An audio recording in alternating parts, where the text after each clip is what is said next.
Welcome back to Daniel Hibbert, Lawn Expert, for another video. What have we got on today? Well, today we are going to be laying some turf. I don't normally do turfing jobs. We've never seen a proper turfing job on this channel before. We've done a little bit of patching up in an old pond, but we've never laid decent turf on a brand new job before. So what we're going to do is we're going to be showing you how to lay and look after your turf so you can end up with the best lawn possible with turf. So let's show you what we've been up to over the last few weeks, getting it to the stage where we can lay today.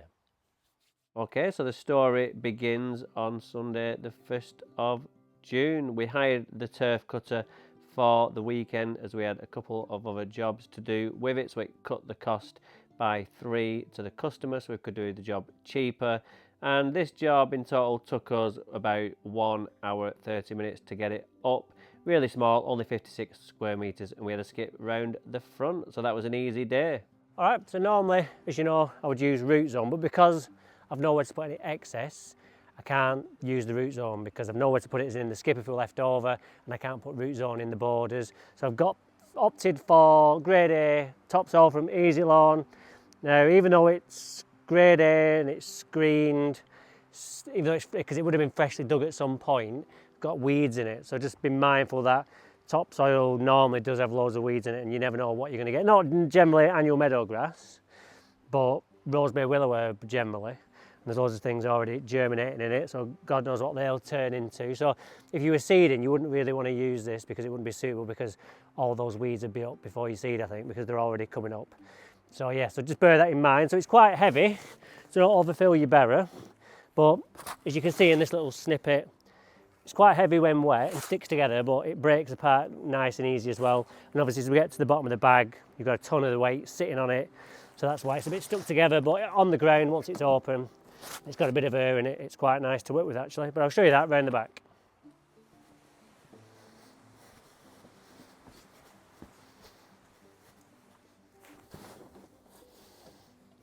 Okay, so I've just got my screw fix rake. Any bits we can just batter and get them down. So it's a lot easier to move around than the root zone because it's more resistant, because it's a thicker particle all stuck together, and it is easier to level.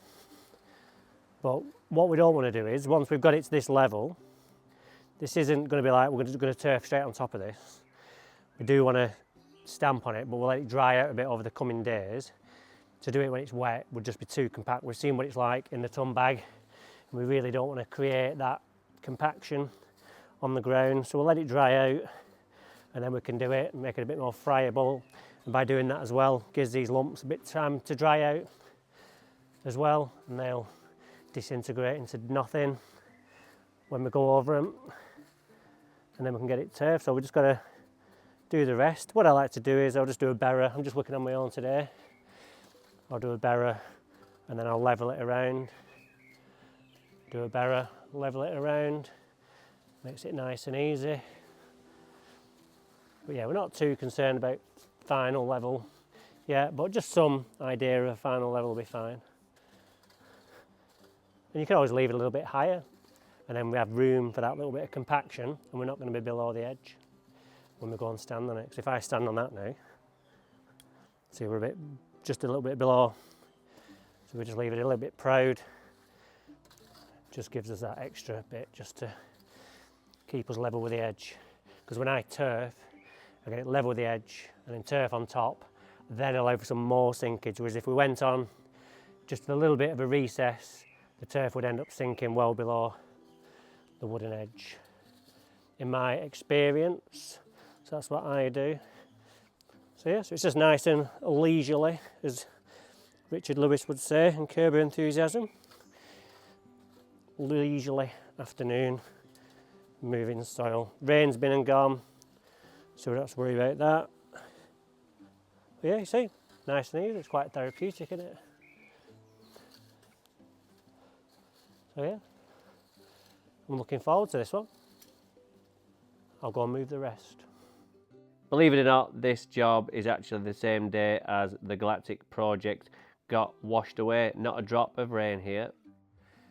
All right, good afternoon's work, a couple of hours. See how it's drying out now? It's drying out, so it's a lot more friable, which means it's a lot more tilthy. So when we give it a final rate, we can get a better level, because at the minute it's dragging and creating like little hollows, which we don't want. But once it dries out, it becomes a bit more dusty, easier to spread. And look at this, 2 ton. Ah! Over there, we're going to chamfer that off with the wood and get rid of that corner because it's under the tree and it doesn't grow. We've always struggled with that.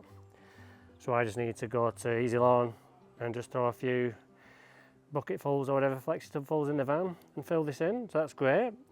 And then we're going to find our turf supplier. Don't know who it is yet. We've got some good stuff, some good quality stuff to go on this great prep surface. I'm looking forward to showing you how to turf a job. I've not actually laid a roll of turf other than that job I did to fill in that pond with a rubbish turf. The last time I did a proper job was 6 years ago. 6 years ago in December, like coming. So it's been a long time. So yeah, got to get the wood for that, soil for that, turf, job done. Do a bit of pruning as well. That's got to go a little bit, prune it back because it's all overhanging. So it's just learning what we've, like putting into practice, like at Galactic, got to put into action what we've learned over time. And now it was bringing the edges in a little bit. Well, here it's just taking the shrubs back a little bit because they're overhanging. And when it rains there, that was dripping on the lawn and killing it.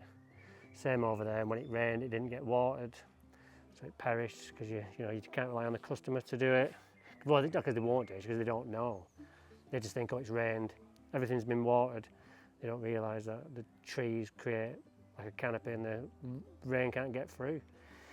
So yeah, gutted about that, but it doesn't cause any problems because we're not turfing today. So yeah, so we'll see you next time when we are turfing. Okay, so if you've had your turf delivered overnight on a pallet, then it is already 24 hours old, so it's important to take the steps to stop stress because it's been without water and sliced through by a turf cutting machine. It's already starting to deteriorate. So what we're going to do is we're just going to spray the edges which have been exposed to the heat and whatever else overnight because you don't know where it's been. They could just leave it out. So we're just going to spray all the visible edges. All I've got in here is Sopro and Grace. And this is just going to counteract any stress. All the ones in the middle will be alright because they've had the moisture, where these are all dry. So just walk around. I've got little 10 rows on a pallet here. And we'll do that as well.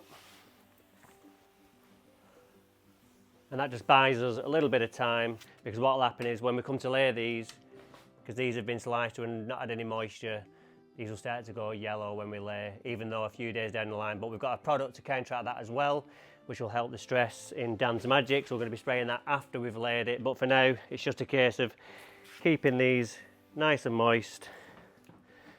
And one thing you can do is, if you can, get it out of the sun and into a garage or under some tarp or something just to keep the sun off it. So that buys us a little bit of time. It's important that when we start laying, we take all these top layers off and we start working from the bottom because they're going to be red hot, and I'll get my Alec Pro bit after and we'll see how hot they are in comparison to the top rolls. So we need to get going. Okay, so this is one of the rolls that was on top and just exposed, so it's really cool. So we'll just stick that in there for 5 minutes while I just carry on with removing these rolls and getting down to the bottom. Already it's absolutely boiling in the middle, so once we've got the temperature of that, we'll stick it in there and see the difference. Okay, so we're at 27. Let's stick it in one of the rolls in the middle and we'll see how hot it is. So we're in the roll in the middle, bang in the middle, at the bottom, next to bottom, 36, so we're 9 degrees hotter in the middle of the deck. So it's important that we get these rolls off and laid first. All right, so it's time to talk about the turf. So it's important when you're buying turf that you get it from a TGA registered grower, and that means Turf Growers Association, and this means they have to adhere to certain guidelines set by them, which I'll go through in a second. Okay, so what are some of the rules? Well, generally turf size should be 0.61 centimetres that way and 1.64 when we unroll it. That's one of the guidelines. It makes it easier. In the old days you used to have very thin rolls, but they were like really long, so they were quite bulky, so they didn't fit on a pallet very well. So that's one of the guidelines that they have to adhere to. So one of the next rules is that when we open the roll, the sward should be visibly free of weeds and pests. So if we just open it up, Not going to open it up all the way because it will fall down, but we can see that there's no pest damage and there's certainly no weeds. So that's a tick on that one. So one of the next rules is that when we open that roll again, it should be green and the sward should be consistent in colour and thickness. So that one's ticked as well. The next guideline is that unless heavy rain has fallen, the turf should not weigh more than 25 kilograms. If it weighs more, then they must have had heavy rain, and that's fine, because sometimes you can get them, you know, this is really light, so I could probably carry 3 of those, but sometimes they're that wet because they're surfing in the winter. You might end up with a really heavy roll and you can't even lift one. And one of the other TGA rules is that the sward should have no more than 5% undesirable species. So if you take a roll of turf, which will be 1 square metre, which will be 10,000 square centimetres, there should be no, if you was to get all those weed grasses, if there are any, and bunch them all together, it should not fill more than 500 square centimetres of that roll. So that's so you know, but we're opening this up and we're not seeing any weed grasses whatsoever, so that is a tick. And the final test is, this is the big one, as to whether it passes a test.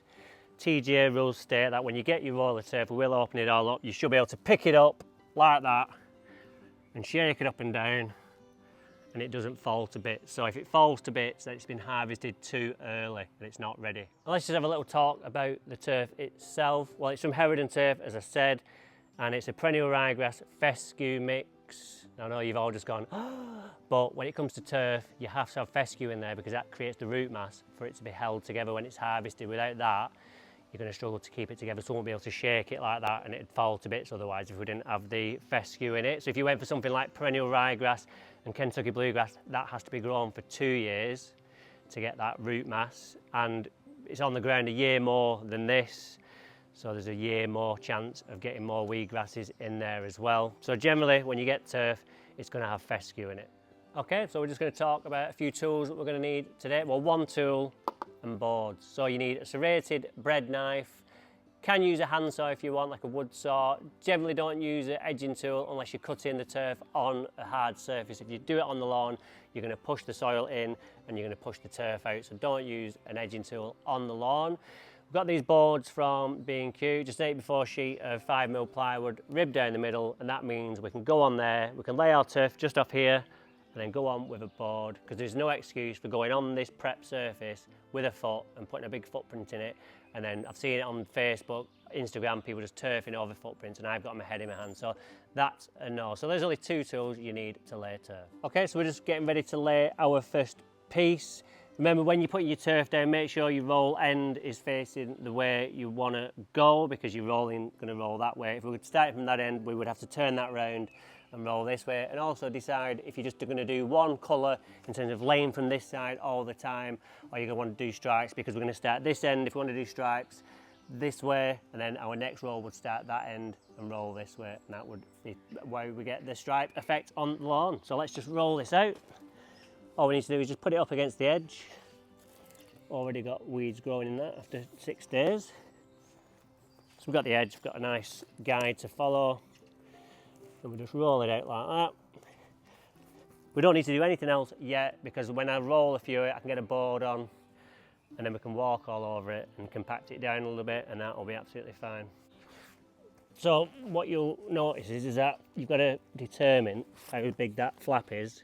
Then when you unroll it, you get spot on. As the day goes on, you'll get better at it, but I've not done it for quite a while. So I've just got to relearn that little knack.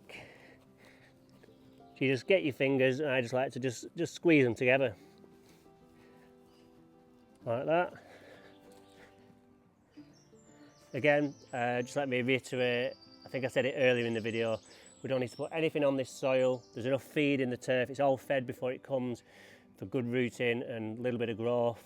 So if we start putting fertiliser on this and raking it around, we're going to be raking around unevenly, and then we're going to get uneven growth on top when it picks it up. So no fertiliser or anything. If you want to put anything on, put some bone meal down, because that's just going to help the roots, and that's all we need at this point, just getting the roots done.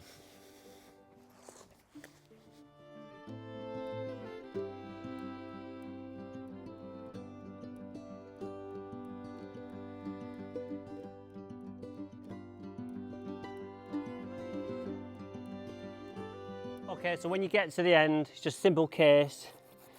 you've got a guideline like the board, we can just gently cut through, following the wood. And then depending on what's left, I mean, that's not worth starting a new row over because it's too small, but if this was like that, you could then flip that round and start your next row with it if you wanted to do that. That would be absolutely fine. And then you've not got any wastage. Like laminate flooring, your last piece is your first piece of the next row, but that is just too small. So what we'll do is we'll do it properly and do like the brickwork effect, where you do it staggered, so the joints, you've no running joints both ways, you've only got them this way, the longest way you're laying. Okay, so we're going to do stripes today. So what we need to do, turn the flat round so it's facing us this way. And you don't look at this. Is that a Viagra? No, it's just a Mahonia charity seed. So there's our join. Go halfway, doesn't matter, you don't have to be like 100% spot on. And just roll it out again. If it's a bit flat, just give it a fluff up with your hand, get rid of some of this soil.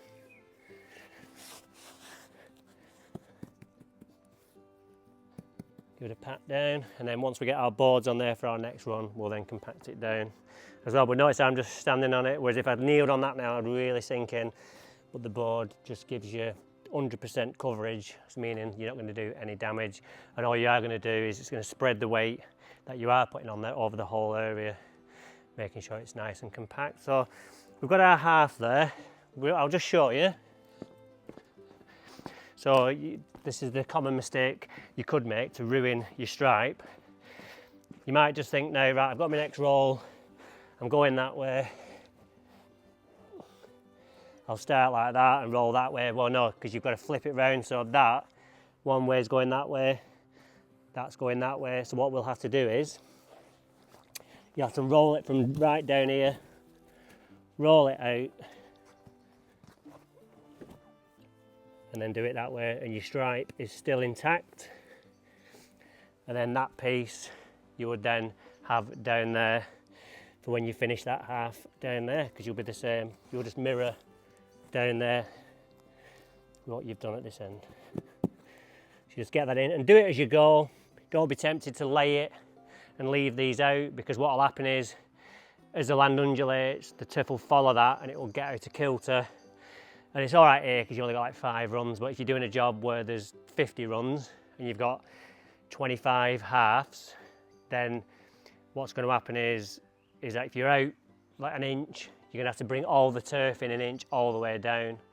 So it's just better to do it as you go, and it's a bit more finicky and it slows you down a little bit, but it'll save you time in the long run. Remember, I've laid hundreds of, well, not hundreds of thousands, but thousands and thousands and thousands of rolls of turf in my career, and that's why today I can teach you everything I know, because I've been there, done that, made all the mistakes possible, and you can learn free of charge and do it right first time. So what I need to do now is get my bread knife, wherever that is.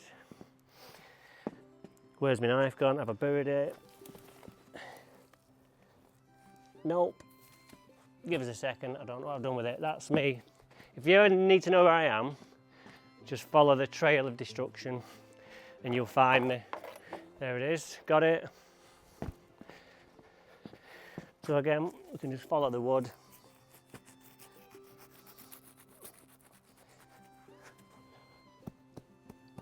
Put that in.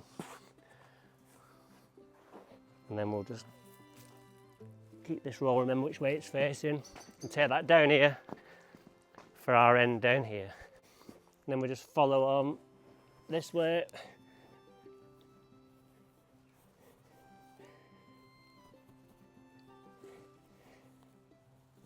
Make sure these edges are together.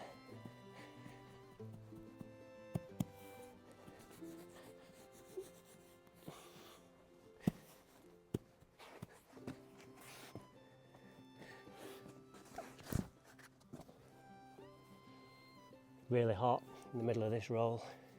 These are the bottom ones of that big pallet.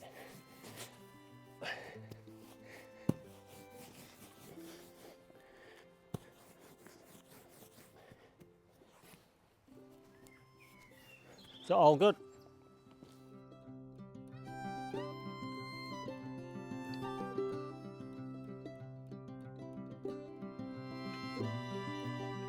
Okay, so we're just at this end now where we've got that piece from over there to go in. Sward facing that way, mirroring that, so we're not going to put it that way because it'll upset our stripes. And because it's the end and we didn't cut it, it'll be absolutely perfect up against the last bit of this roll. And then we get down here, and again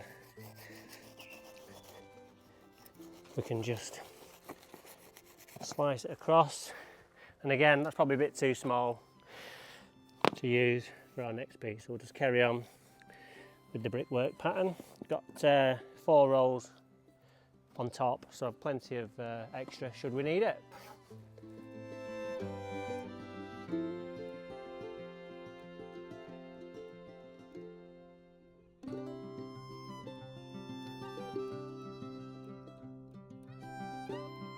Alright, so I'm quickly getting on with this. It's not taking as long as I thought it would. So I've got, I know what you're asking is how many rolls, what's the maximum number of rolls I've done in a day? Well, it's a story from 2006. Did a job up in Bolton near Horwich for a heart consultant at Wigan called Sanjay. And he actually lives in the same house, not the same house, but the same, exact same house as Howard does in Chorley.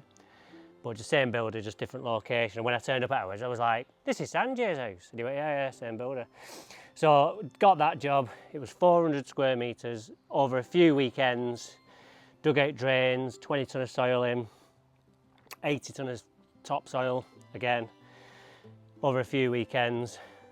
And then we turfed it 2 days, 200 rolls a day on my own. I got help with the topsoil, but everything else I did on my own. I had to bring them round the front of the house to the back of the house, which is about 150 metres, because it's a big house. And I was carrying like 10 on a stack, maybe more. Then I had to lay them, so you're getting up and down all day. So 200 one day, and I got 200 delivered the next day. Got it done, and it was 2006. And I was going to Newquay on the Friday, doing that referees tour that I was telling you about, where I was playing football at 2 AM with the Premier League, now Premier League ref Michael Salisbury. And I might have told you this before as well. So does the turfing, does my mowing on the Thursday as much as I can to get going for Friday, because we were away till Monday, middle of summer as well, which is not ideal. Friday, could I walk? No, my glutes, my calves, my thighs, I couldn't walk, absolutely could not walk. So a bit of a wasted weekend, but freed up, you know. And then on the Saturday, playing cricket on the beach, we bought this like cheap set. There were about 15 of us, I think, in all. And Natalie Aspinall, well, she's Natalie Walker, and she's now a linesman. She was actually on the game, the UNICEF game at the weekend as assistant referee. She was called Natalie Walker, and Natalie Aspinall now. And I've never won anything sport-wise, but I was 1 run away from winning the group kind of run score. All the lads were pummeling it with like overarm bowling, got through that, the back was half broke, and we were getting towards the end of the day, and Natalie took over, underarm, 1 run, through it. I went to whack it just to win, and it hit the stand and like veered off and got me out underarm. Absolutely appalling, embarrassing. So that's a funny story back from then. But yeah, 400 metres or 200 metres is the most I've ever laid in a day. 400, the biggest job I've done so far to date. But yeah, it's going really well, this. Quality turf's amazing, I'm really pleased. When you get turf these days, it's take a chance, because all the chemicals that they used to use to control all the weed grasses have gone, every one of them. So now they have to use Roundup very early on at a very, very low rate, and they have to be GPS accurate, because if they double dose or just slightly go over, they'll kill the plant. So what they do is they seed, they spray it with Roundup. It's a very, very, very minute trace, kills off annual meadow grass, and then it grows. The rest of it can come back. It's not enough to kill all the other varieties of grass, but you still get the odd bit growing in because it just lands throughout the year. So it's a tough job getting turf. So I emailed them and I just said, have you got anything decent? And they said, yeah, we have. Let's supply you. I paid for it, so there's no freebies. I don't ever get anything for free. I don't want anything for free, because then I have to do that paid promotion on the channel, which I don't want to do. So it's lovely and green, really consistent. Little bit of annual meadowgrass knocking about, but I can just do a little Dutchman or a Frenchman and just cut that out if I want to. I've got plenty of turf going, so yeah, it's all going really, really well. So let's crack on and get it finished.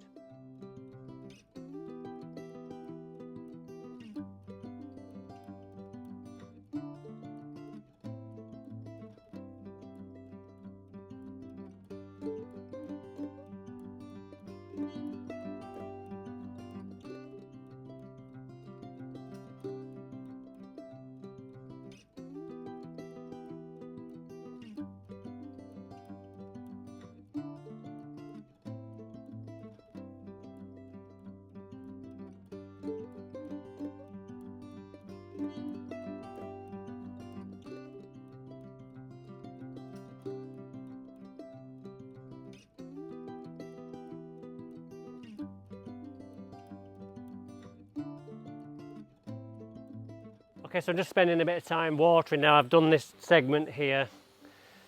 All the corners are done, everything's in place, so we can start to give it a water. Now, we don't really want to be putting a sprinkler on again on this, because at no point should we not be able to walk on this lawn, because we've got to go on and put some products on. Got to put some Dan's Magic on with the rest of that Sopro and Grace.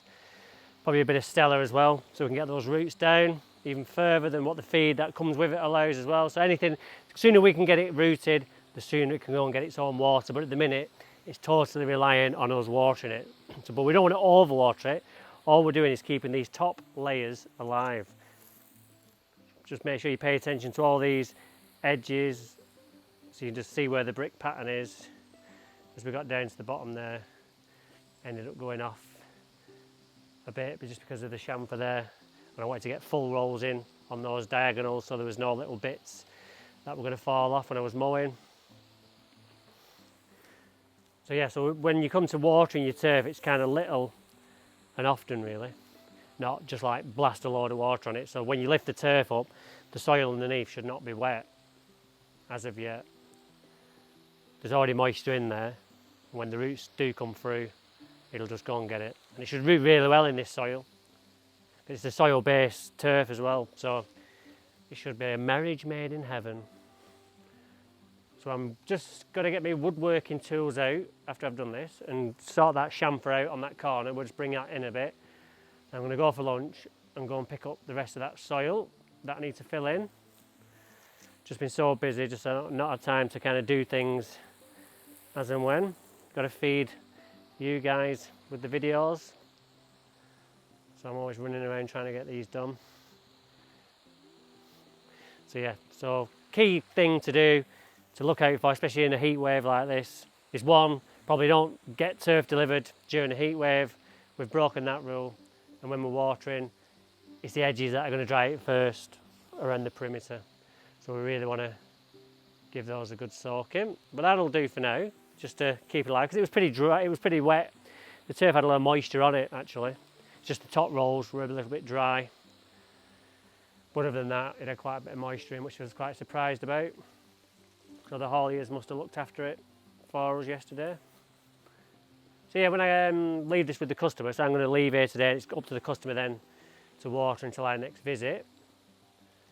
But he's done it before, so I'll just remind him that we're just doing little and often, we're not soaking, especially in the shady areas. We don't want to overwater in those, because the water's just going to be sitting there and not drying up. Like here, it's going to be evaporating, but down there, we don't need to put as much. So I'm looking forward to seeing what this stuff does. So in a couple of weeks, we should know. So yeah, so I'll get this woodwork done. I don't really show my woodworking skills because they're not skills. And I don't really want any joiners going, oh, that's not how you do it, blah, blah, blah, blah.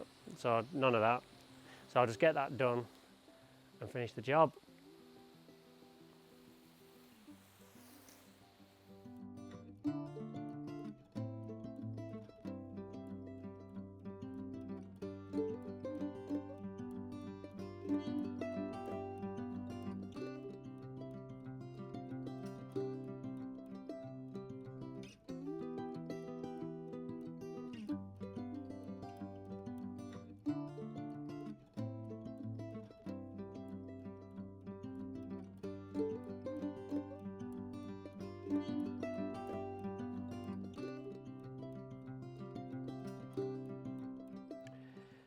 Okay, so after a lunch break, job finished on that corner over there.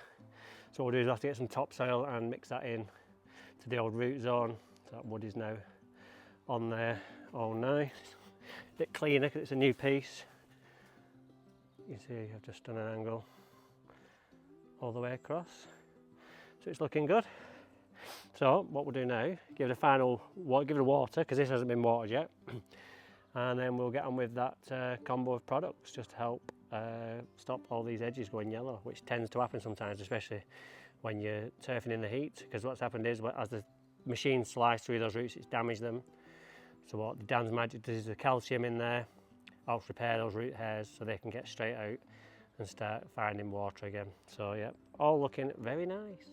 Okay, so now I'm just spraying the rest of my tank, and I've also added in some Orbit, Stella and the Dan's Magic. Everything we're doing at this point is for root growth. Yes, there's a little bit of Dan's Magic in there for the nitrogen content as well, but the calcium in there is what we're after. Like I said before, that's going to repair the damage done to the roots. And I've even put a drop of slow grow and H2Go in there just to slow that top growth down. So like I said, we can concentrate on getting them roots down. What I don't want to be doing is coming in too soon with a lawnmower because we've got a load of top growth.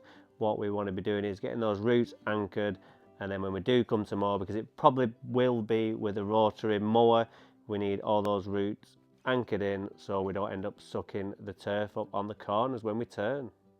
So one thing we certainly won't be doing is leaving this job now for 2 or 3 weeks, letting the turf grow to about 6 inches, and then coming in with a rotary, cutting it on number 8 because we can't do it any shorter, and then saying, look at my lawn. We're not going to be doing that. This lawn is the lawn that now is going to have to see us through for the next 4 or 5 years. So we've got to keep on top of it and keep it in this fantastic nick, because remember, it's been in a field for 12 months being cut real often, really looked after, and now it's been shoved out of its nice comfy open field with lots of sunshine and put in the shade. So it's really going to need some hard work going into this now, and I'm the man to do it. And then we're just finishing off watering in the products and watering the turf one final time before I hand over to the customer. So good luck, Matt, over to you. All right, that's this video done on the ultimate guide on laying turf. Hopefully you've learned something, and if you were planning on doing a turfing job, it's giving you the confidence to go and do it yourself. It's really simple. You've just seen what I've done. As long as you've got muscles, you can do it. So join us next time when we're doing something else lawn related here on Daniel Hibbert Lawn Expert, when in a week we'll probably be giving this its first cut. See you later.